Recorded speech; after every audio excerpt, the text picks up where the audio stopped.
Thank you for squeezing that in. CBS Morning's co-host, Gayle King, is here as well. We've covered a lot of these elections. Yes, we have. And I know you were just in Pennsylvania. It was a great piece this morning where you talked to a lot of voters. What was the sense you got? I was just in Pennsylvania, you're right. And listen, they know how crucial their vote is. They know they're a battleground state. They know that they're key to both campaigns. They're taking it very, very seriously. I want to follow up on what Cecilia said about Donald Trump sowing the seeds of if he doesn't win, that it's rigged. We met very loud and proud Trump supporters who said unequivocally, if he doesn't win, we know this is rigged and that we will be out in the streets. That was number one. Number two, I was struck by undecided because I said, when I met them, are you really undecided or are you just not declared? No, we're really undecided. And I met some people that said, I'm not going to make up my mind until I get into the booth today.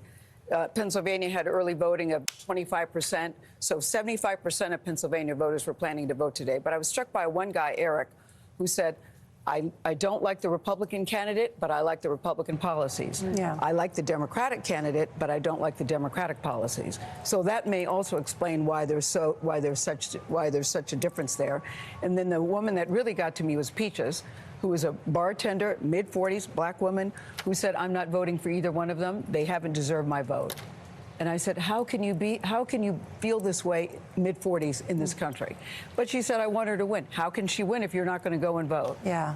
That kind of thing always throws me, Nora. And that certainly exists, although the numbers suggest today we may have a record night for all in terms of polling. And I know we're going to be speaking with David Becker about that shortly, because it looks like huge numbers turning out, not only that early vote that Margaret talked about, but today as well. And David, why don't I throw that to you? What are you hearing about in terms of the numbers today? I know you heard a lot about Georgia, too. Right. I've been talking to election officials all over the country, and particularly in the states of Georgia and Michigan. I think it's very clear they're going to hit a record turnout. Georgia had just a shade over 5 million votes in 2020.